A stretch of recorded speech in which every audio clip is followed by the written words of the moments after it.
My date of birth is 14th April 1934 in Durban, South Africa.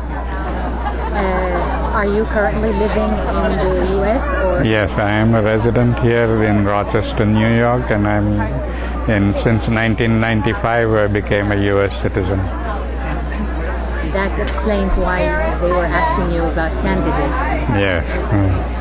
And why do you think there is a difference in the Democrats, for instance? There's not a difference. I thought there are two candidates that are very powerful and who I think would be ideal presidents. I like Obama because he brings in fresh thoughts and fresh ideas. Also that he's an African American and he would be the first African American president. Hillary would be the first woman president, and she also has the right to be a president. But I'm not quite in tune with her ideas, I feel she still needs to become more peaceful instead of being more supportive of the war.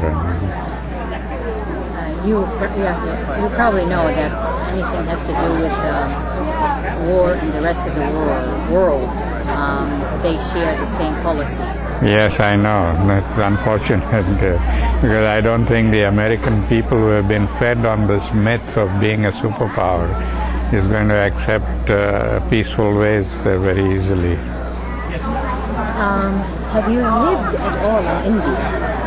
Yes, I lived there for 30 years before I came to the United States. How many years? 30. No, I'm sorry, forgive me. Oh. From which dates? I was there from 1957 to 1987. Well, was there a specific reason for leaving? For leaving South Africa? India. Oh, India, I came, no, it wasn't intentional. I came here to write a book. I wanted to compare the prejudices that I had experienced in India with the caste and the color prejudice in South Africa and the race prejudice in this country, and I wanted to write a book on that. But when I came here and people realized who I was, I started getting invited to speak about Gandhi and his philosophy, and I started doing more of that than my book.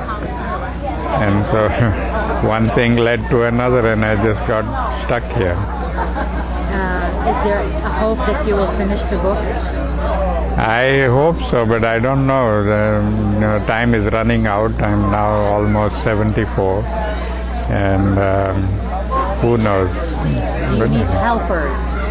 Yes, I would. I need people who would be able to help in research and all that, but let's see. If it has to happen, it will happen.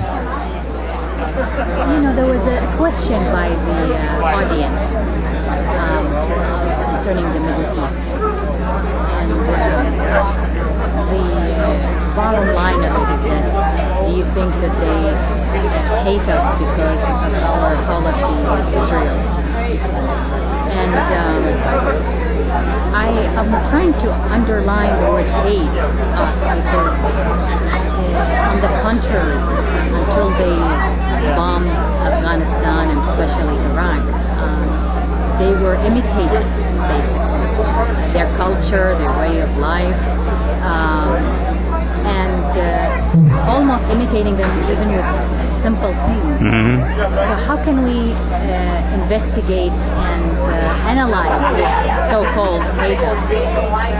Well, I think they kind of mistake. They think because Al-Qaeda has been so aggressively against the Christian community here that they think all Muslims are, supportive of that. So there's a lot of ignorance here, as there is in every other country. We need to break down that ignorance, and we need to help people understand that. And what, I think communities here, especially the Islamic communities here, should help create that kind of an atmosphere and make them realize and aware that it's not all of the Muslims who are Islamists or who are supportive of Al-Qaeda. It's just a small fraction of them.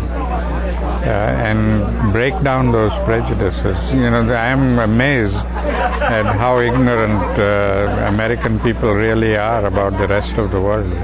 They've lived a very insulated life, and they don't know a lot about outside world. There's a feeling that it's normally, usually, being brought and implemented amongst the victims, or the powerless body of students, for instance. So how is that going to be effective eventually? Well, we have to not look at the situation only from the current aggression part of it.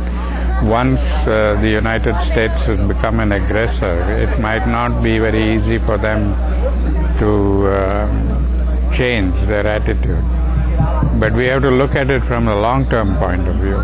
If the United States gets out of the mental condition of being aggressors all the time, and if they realize the fruits of peace and non-violence, then they will not commit aggression in the future. Well, I do believe very strongly in non-violence, and I believe that this is a philosophy that everybody in the world needs to learn about and accept as a way of life. If we want to create a world where all of us can live a decent, peaceful life with each other instead of fighting and killing and destroying each other, I think the world has come to a point when we are almost on the brink of destroying our humanity.